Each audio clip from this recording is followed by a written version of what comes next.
Hello all welcome to optimal health. എൻ്റെ പേര് രാഘവൻ, സ്ഥലം കോഴിക്കോടാണ്, ഒരു വെൽനസ് ഓണ്ടർപ്രണറാണ്. നമ്മൾ ഫാറ്റി ലിവർ എന്ന് കോമൺ ആയിട്ട് കാണപ്പെടുന്ന ഒരു ഡിസീസാണ് അല്ലേ. ഗ്രേഡ് 1 ഗ്രേഡ് 2 ഫാറ്റി ലിവർ എന്ന് ഇല്ലാത്ത ആൾക്കാർ ഒരു 40 വയസ്സ് കഴിഞ്ഞിട്ടുള്ളവരിൽ അറ്റ്ലീസ്റ്റ് ഒരു ഗ്രേഡ് 1 ഫാറ്റി ലിവർ എങ്കിലും കാണാത്ത ആൾക്കാർ എന്ന് വളരെ ചുരുക്കം ചില ആൾക്കാരാണ്. പണ്ടൊക്കെ നമ്മൾ ലിവർ സംബന്ധമായിട്ടുള്ള കരൾ സംബന്ധമായിട്ടുള്ള അസുഖം നമ്മൾ കണക്ട് ചെയ്തുകൊണ്ടിരുന്നത് മദ്യവുമായിട്ടാണ്, ആൽക്കഹോൾ ആയിട്ടാണെന്നുണ്ടെങ്കിൽ ഇന്ന് നോൺ ആൽക്കഹോളിക് ഫാറ്റി ലിവറിന്റെ എണ്ണം വർദ്ധിച്ചുകൊണ്ടിരിക്കുന്നു.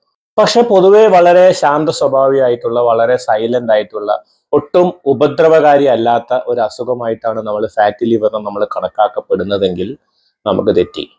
കാരണം ഇന്ന് പലതരത്തിലുള്ള മാർക്കേഴ്സ്, പ്രധാനമായിട്ടും ഹൃദയ സംബന്ധമായുള്ള അസുഖങ്ങളുടെ ഡയറക്റ്റ് മാർക്കറാണ് ഇന്ന് ഫാറ്റി ലിവർ എന്ന് പറയപ്പെടുന്നത്. മറ്റൊരു രസകരമായിട്ടുള്ള കാര്യം എന്താണെന്ന് വെച്ച് കഴിഞ്ഞാൽ, നമുക്ക് ഫാറ്റി ലിവർ ഉണ്ടോ എന്ന് ചെക്ക് ചെയ്യാൻ നമ്മൾ പലപ്പോഴും ഒരു ലബോറട്ടറി പോയിട്ട് ഒരു LFTയോ അല്ലെങ്കിൽ ഒരു അൾട്രാസൗണ്ട് അബ്ഡമനോ നമ്മൾ എടുക്കാൻ പോകാറില്ല.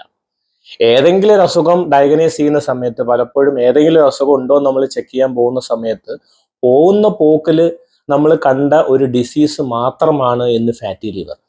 നമ്മൾ കൺസൾട്ട് ചെയ്യുന്ന ഡോക്ടേഴ്സ് പോലും പറയപ്പെടുന്ന പേടിക്കേണ്ട കാര്യമൊന്നുമില്ല, എനിക്കും ഗ്രേഡ് 1 ഗ്രേഡ് 2 ഫാറ്റി ലിവർ ഉണ്ടെന്ന് പറയുമ്പോൾ നമുക്കും ഒരു മനസ്സമാധാനം ആവും. നമ്മൾ കൺസൾട്ട് ചെയ്യുന്ന ഡോക്ടർക്കും ഈ അസുഖം ഉണ്ടല്ലോ എന്നുള്ളത് അത് കോമൺ ആയിട്ട് വളരെ നിസ്സാരമായിട്ട് കാണപ്പെടുന്ന ഒരു അസുഖമായിട്ട് ഇന്ന് മാറിത്തുടങ്ങി. പക്ഷേ ഇത് പ്രോപ്പറായിട്ട് വേണ്ട രീതിയിൽ ചികിത്സിച്ചിട്ടില്ല എങ്കിൽ, വേണ്ട രീതിയിൽ നമുക്കത് കൺട്രോൾ ചെയ്യാൻ സാധിച്ചിട്ടില്ല എങ്കിൽ ഗ്രേഡ് 3 അല്ലെങ്കിൽ ലിവർ സിറോസിസിലേക്കൊക്കെ പോയിട്ടുണ്ട്, ലിവറിൽ സ്കാറിങ്ങിലേക്കൊക്കെ പോയിട്ടുണ്ടെങ്കിൽ ഒരുപക്ഷെ ഭാവിയിൽ നമുക്ക് ലിവർ ക്യാൻസർ വരെ വരാനുള്ള സാധ്യതയുണ്ട് എന്നുള്ളതാണ്.